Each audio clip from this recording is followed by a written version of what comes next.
Até eu vou pedir para retornar mais uma vez para mim poder fazer um destaque nisso. Ludwig von Mises, ele faz aqui ele desmente uma mentira que é disseminada por toda a mídia, por toda a literatura, em todas as escolas e faculdades. É de que na Revolução Industrial, na época da Revolução Industrial na Inglaterra, as mamães e as crianças elas eram exploradas pelos empresários gananciosos, a ponto de terem que trabalhar 14 horas por dia. Vejam bem, é muito fácil você contar uma mentira falando só coisas verdadeiras, desde que você consiga ocultar o cenário e as condições da época. A Inglaterra, ela vinha de uma população de 5 milhões de pessoas. Quando essa população chegou a 6 milhões, o país começou a entrar em colapso.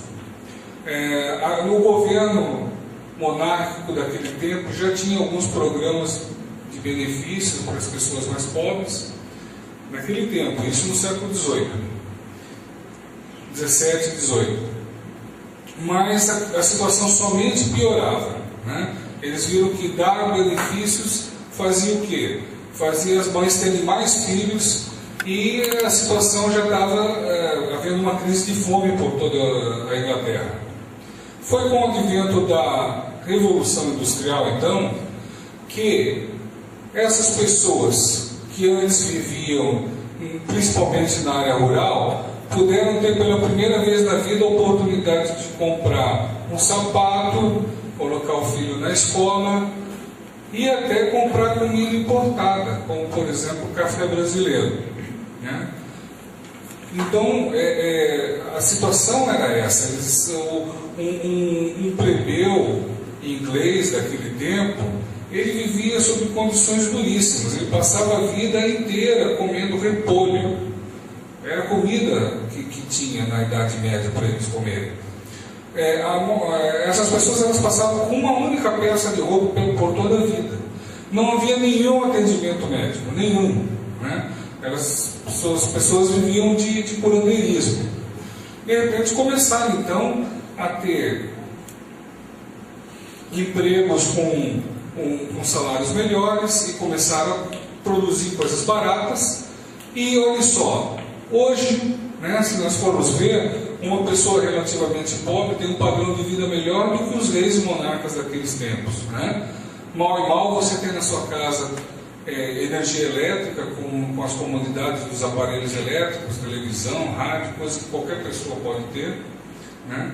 Você tem roupas boas fabricadas a preços baratos e alimentos também de qualidade do mundo todo.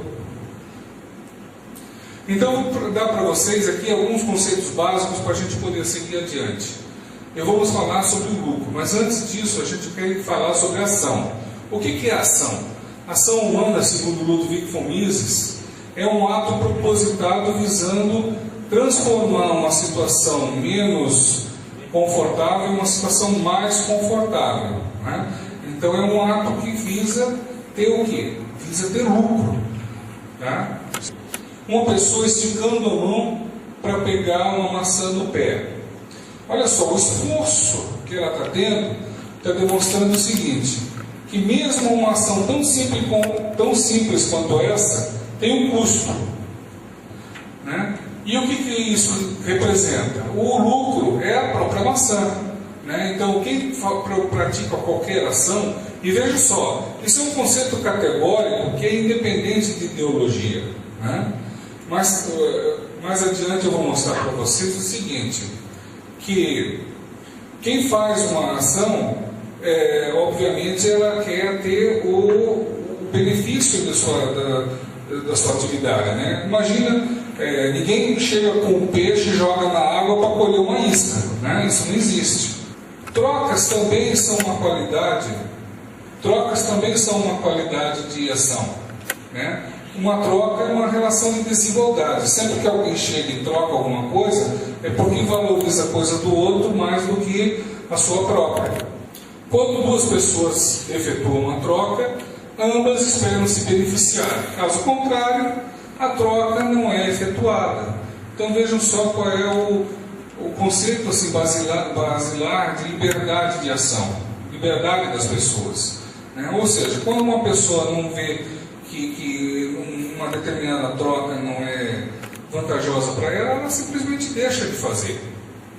Bom, aqui Adam Smith, ele escreveu o livro A Riqueza das Nações e ele desenvolveu a teoria das vantagens absolutas, né, em que ele demonstra que a especialização de funções ela é benéfica para os cidadãos.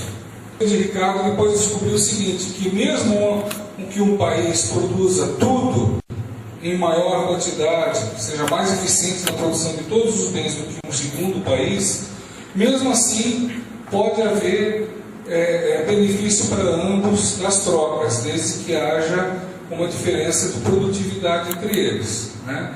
Então, cada um se especializando, cada um vai se beneficiar daquele excedente produzido. Preços. O que são os preços, então? Os preços, eles são um importante instrumento de quê? De categorização do custo.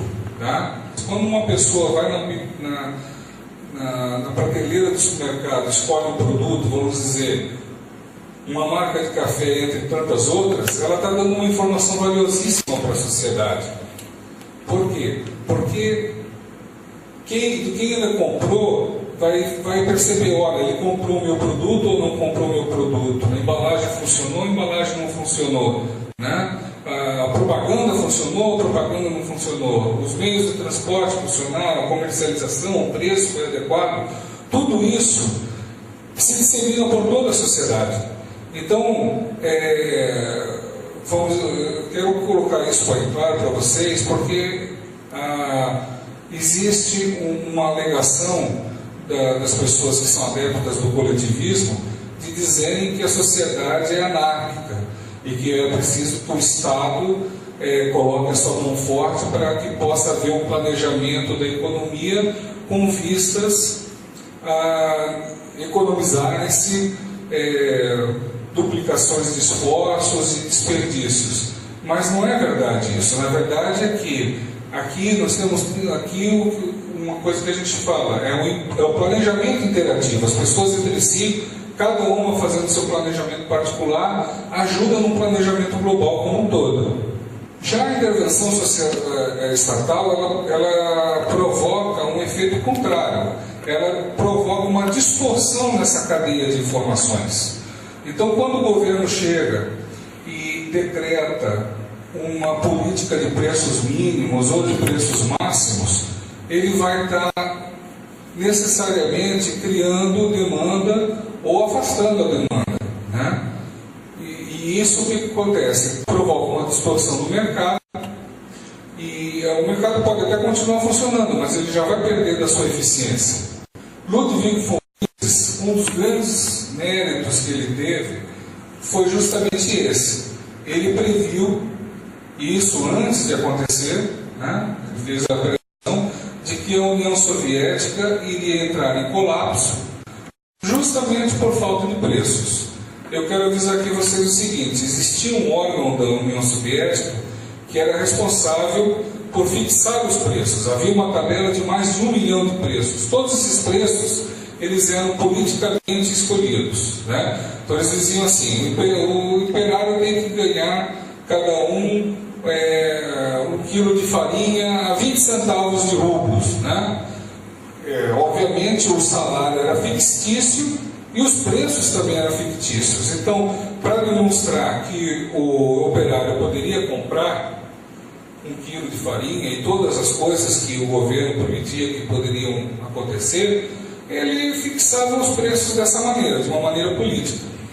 Mas o país em si, ele acabou indo para o buraco. Por quê? Porque ele não sabia o quanto custava produzir as coisas que ele distribuía para a população, quando ele distribuía. Agora nós vamos passar a analisar, então, vamos sair desses conceitos preliminares e vamos entender o seguinte: tributos não geram direito subjetivo. Né? O próprio conceito de tributo, no Código Tributário Nacional, tem algum nome de direito aqui? Quem é que pode citar o conceito de tributo? Né? Não pegaram ainda essa matéria, né? Tributo o conceito de imposto, aliás, desculpa. Imposto é o tributo que ele tem como premissa nenhuma vinculação com nenhuma atividade do governo, tá? Ou seja, você vai pagar impostos esperando genericamente que aquilo vai se converter em benefícios públicos. Mas não existe da parte do Estado nenhuma obrigação de dizer eu vou aplicar na saúde, eu vou aplicar na educação. É o Estado quem vai definir isso.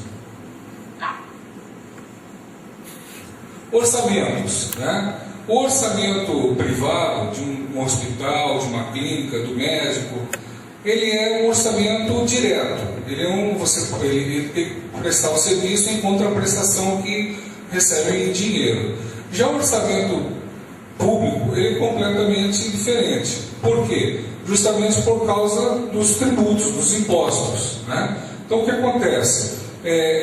Os hospitais, eles não recebem pelos serviços que eles fornecem. Eles recebem segundo a capacidade política dos administradores de conseguir recursos, né, juntos aos seus chefes. Tá? É assim que funciona. Existe a emenda complementar número 29/2000, que ela destinou alguns recursos de alguns impostos e contribuições necessariamente para a saúde. Mas nem isso é capaz de criar um direito subjetivo para o cidadão.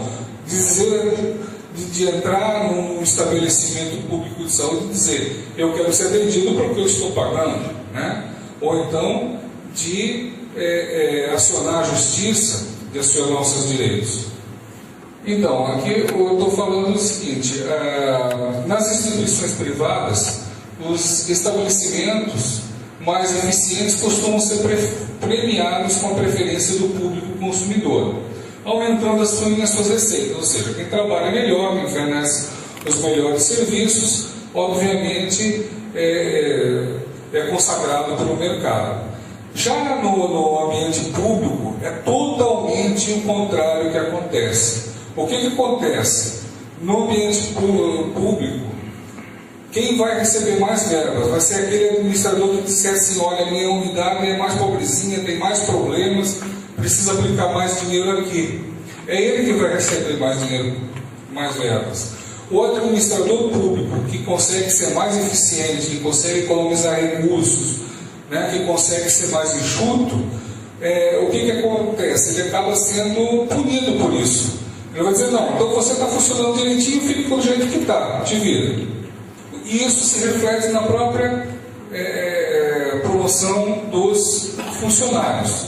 Nas instituições privadas, os funcionários eles precisam mostrar serviço, obviamente, entendendo o que fazem, serem eficientes para poder serem promovidos, crescer na carreira. Por quê? Porque existe uma cobrança de resultados. Já no ambiente público, isso não existe. Então, o que acontece? Os funcionários que conseguem graus de promoção a níveis de gerência e direção são aqueles que desenvolvem mais habilidades políticas, são aqueles que conseguem arrecadar mais a vontade das pessoas em torno dele mesmo. Em instituições privadas, quem faz a compra geralmente já é quem trabalha em uma seção de almoxarifado. E ele resolve isso num toque. Ele pesquisa o preço do mercado, tem autorização para comprar e, de qualquer maneira, ele está submetido a uma auditoria de custos. Né? Ele está constantemente sendo vigiado quanto a esse item, né? Quanto ao seu desempenho.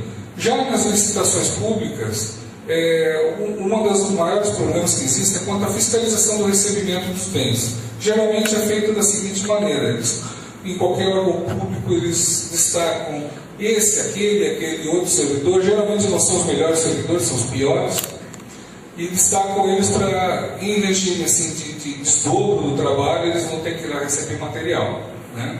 Então você já vê que eles já vão com aquela negligência toda, já vão com aquela má vontade, e assim muitas vezes sem ter visto o que recebem. E é por isso que vocês podem ver nas instituições públicas um problema gravíssimo que eu chamo que é a indústria da licitação pública. O que acontece? O que é a indústria da licitação pública? é o seguinte: como o governo brasileiro tem uma capacidade imensa de fazer compras, ele criou uma indústria viciada, especializada em vencer as licitações públicas. Então eles conseguem oferecer um produto mais barato, mas geralmente é um produto vagabundo, muito vagabundo. Então são canetas que não escrevem, são grampeadores que dão umas 2, 3 grampeadas e não funcionam mais, e por aí afora, né? Um caso mais grave do que simplesmente objetos de escritório poderia citar livros didáticos, né? Eu já fiz algumas pesquisas sobre livros didáticos, eles são terríveis. Feitos como? Embrulho e manda. O cara escreve qualquer porcaria, passa pelo MEC, ganhou licitação, o livro é barato, vendeu, ficou rico. É assim que funciona.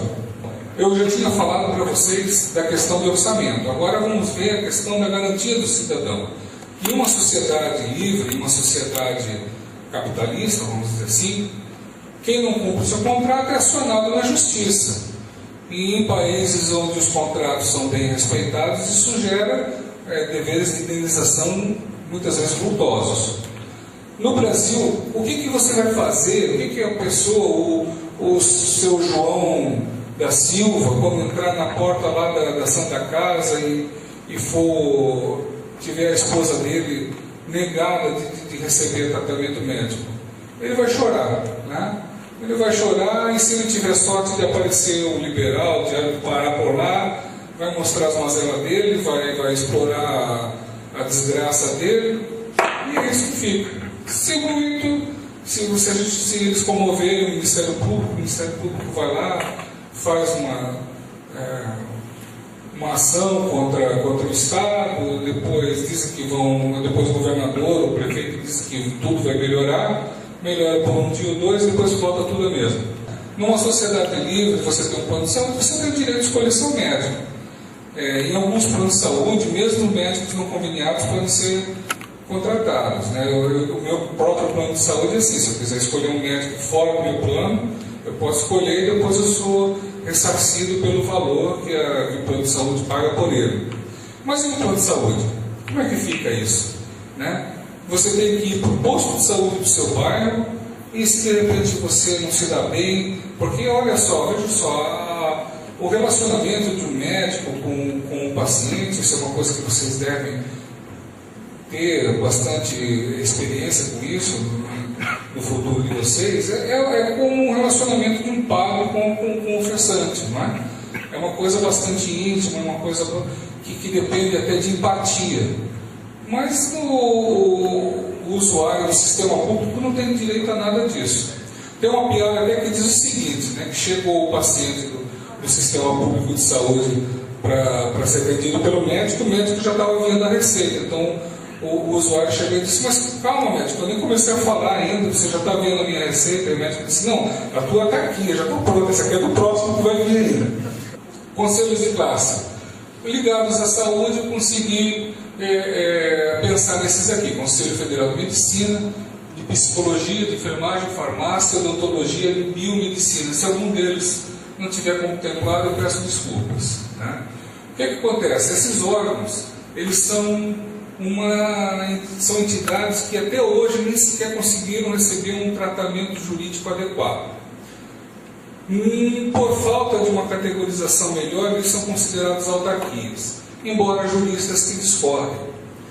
E por que existe toda essa discordância? Porque, na verdade, essas instituições elas são descendentes das antigas guildas medievais, que eram entidades protecionistas meramente, né? Então, eu vou mostrar para vocês o que acontece quando um órgão, uma autarquia feita, no caso aqui, estamos falando de saúde por profissionais de saúde, ela passa a legislar em causa própria, né? Então eu falei, são instituições onde os próprios profissionais legislam e fiscalizam procedimentos e a ética da profissão, estabelecem taxas e condições de funcionamento para estabelecimentos privados. Veja essa declaração encontrada no site do Conselho Federal de Medicina. Ao defender os interesses corporativos dos médicos, o CFM empenha-se em defender a boa prática médica, o exercício profissional ético e uma boa formação técnica e humanista, convicto de que a melhor defesa da medicina consiste na garantia de serviços médicos de qualidade para a população. Agora eu quero perguntar para vocês, desde quando os interesses corporativos dos médicos são os interesses da contraparte, que são os dos usuários? Né? Quem que vocês conseguem vislumbrar alguma identidade nisso? É óbvio que não existe. Né? Todo contratante e contratado são partes antagônicas por definição. Pronto, aqui eu quero mostrar para vocês o caso do médico Roger Abdel Mansi. Alguém aqui conheceu esse senhor aqui? Conhece o caso dele? Ele era um médico bastante consagrado lá em São Paulo, um médico obstetra, que ele foi inúmeras vezes acusado de abuso contra mulheres. Tá? Eu estou mostrando para vocês o preâmbulo da sentença de condenação dele. Ele foi condenado 51 vezes. Tá? E em 4 vezes parece que foi duplamente qualificado. Tá? Não, 56 vezes, sendo 4 delas duplamente qualificado. Tá? E eu analisei toda a sentença e vi o seguinte também, que o próprio promotor admitiu que isso foi o pico do Everest aqui, foi a ponta do iceberg. Tá? Por quê? Porque centenas de mulheres preferiram engolir isso a seco e não falaram nem para os maridos. E tem mais, pelo menos 16 vezes essa sentença fala sobre o Conselho Federal de Medicina. Em pelo menos 6 delas, o que aconteceu? As pessoas depuseram na justiça que fizeram queixa no CFM e não deu, além de não ter dado em nada, os funcionários do CFM zombaram dessas pessoas. Então vocês imaginam o estado de uma mulher que sofre uma agressão dessa, sofre um abuso desse, vai de boa fé, né, para uma instituição que a princípio existe para proteger a ética, a ética da profissão, e acaba sendo zombada por isso. Tá? Olha aqui, isso aqui é uma notícia do Correio Brasiliense, de 300 denúncias, volta por favor, de 300 denúncias, apenas 2 médicos foram caçados pelo CRM, Correio Brasiliense, isso foi no Distrito Federal, para perceber. Olha, declaração dada por um CRM ao programa Fantástico em 2010. Toda vez que o Conselho recebe uma denúncia de que em tal lugar existem médicos formados e registrados trazendo aborto, o Conselho abre uma sindicância e proíbe o médico de fazer. Se ele persiste com isso, ele é caçado. Então, olha só, o sujeito pratica atos contra a vida e recebe uma advertência.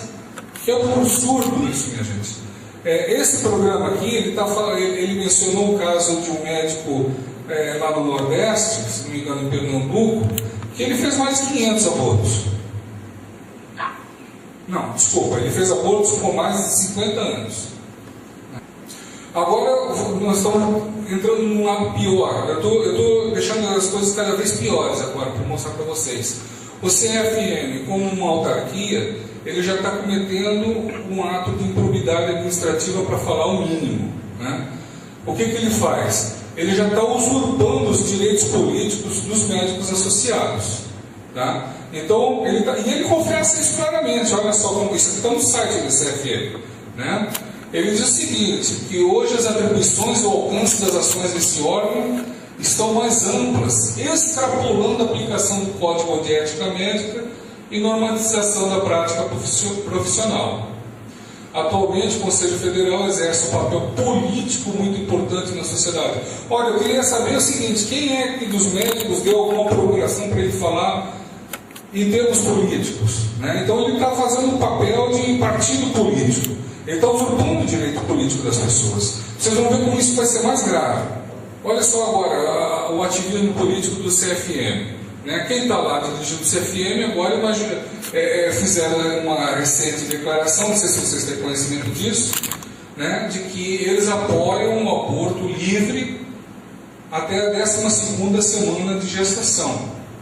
E os estudantes de medicina devem saber que uma criança com 12 semanas já tem cérebro, já tem um coração batendo, ele já tem as funções vitais já basicamente não desenvolvidas, mas já potencializadas já, né? Queremos deflagrar uma nova discussão sobre assuntos, esperando que outros setores da sociedade se juntem a nós. Está o Conselho Federal dos Psicólogos, de Psicologia, ele é muito mais ativista ainda do que o CFM. Ele apoia bandeiras descaradamente políticas, como apoio ao MST, apoio ao assassino César Battisti, apoio à censura, que eles chamam eufemisticamente de democratização dos meios de comunicação. Democratização dos meios de comunicação, estão falando isso agora. Antes era controle social da mídia, agora ficou feio, o pessoal achou, não, isso é censura. Então eles mudaram o nome para continuar sendo censura, mas sob um nome mais que pudesse passar, né? Censura psicólogos dissidentes, como foi tema da reportagem da revista Veja contra a psicóloga Rosângela Justino. Eles apoiam a descriminalização do uso de drogas e campanha contra as prisões e redução da maioridade penal, entre outros. Isso aqui foram só pincelados. O Ludwig von Mises, ele já falava que isso ia acontecer, né? Ele falou o seguinte, e isso já no século XIX, já no início do século XX, né? Houve uma corrente da escola fabiana na Inglaterra, da sociedade fabiana, que imaginava que as guildas elas poderiam fornecer um modelo de sociedade em qual cada profissão pudesse se autorregulamentar. Mas aqui ele coloca uma coisa muito clara: não, ninguém pode se autorregulamentar, legislar em causa própria. Na verdade, todos têm que se submeter ao crivo da sociedade, né? Então, os médicos têm que se submeter ao crivo dos advogados, dos padeiros, e seja o que for, da população como um todo, como usuário, né? É o usuário, enfim, que tem que julgar quando os serviços são bem prestados. Agora eu vou falar para vocês um contraponto sobre tudo isso. Eu tenho a formação de oficial mercante, e nesse campo eu tive uma boa experiência, foi em conhecer como funcionam as chamadas sociedades classificadoras. O que são elas? Sociedades classificadoras, a primeira delas foi o Lloyd Register, que nasceu em 1760. Então, qual foi a ideia dele? Ele fez o seguinte: ele não é uma empresa seguradora, ele não é nada, ele é uma empresa certificadora. Ele é uma empresa que faz a regulação do mercado que o Estado faria. Ele decidiu fazer isso de maneira privada. Ele obriga as pessoas? Não, ele obriga por contrato quem quiser aderir ao Lloyd Register. Mas o que aconteceu? Quando ele começou a dizer, olha, um navio tem que ser construído dessa maneira, e quem aderiu ao plano dele, começou a ter navios que não afundavam, porque navios afundavam muito naquele tempo, né? Afundavam, tinham custos enormes, e ele começou a reduzir muitos custos. Com isso, o que aconteceu? Os fretes começaram a ficar mais altos, porque eram transportes de melhor qualidade, e os custos com seguros baixaram muito. Então, nesse esquema de regulação privada, tudo funciona com base em quê? Com base em reputação. Reputação da qualidade dos serviços prestados.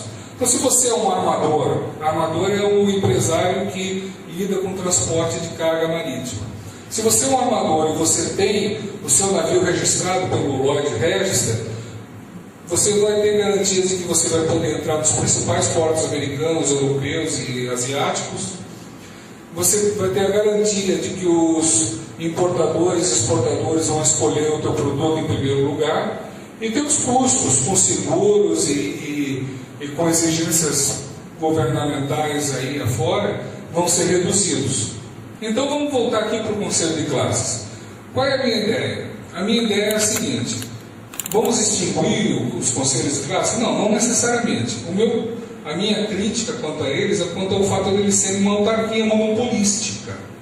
Ou seja, eles poderiam, cada um, poderia haver vários conselhos de classe, né?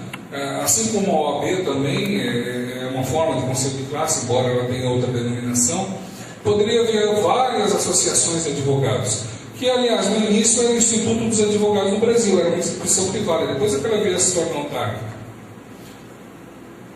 E aí você teria algumas grandes vantagens. Por exemplo, hoje, se alguém é vítima de mau atendimento médico, de erro médico, como é que ele vai conseguir, de forma idônea, contratar um médico para fazer uma perícia dele, se ele vai ter que enfrentar o CFM, que é uma entidade monopolística?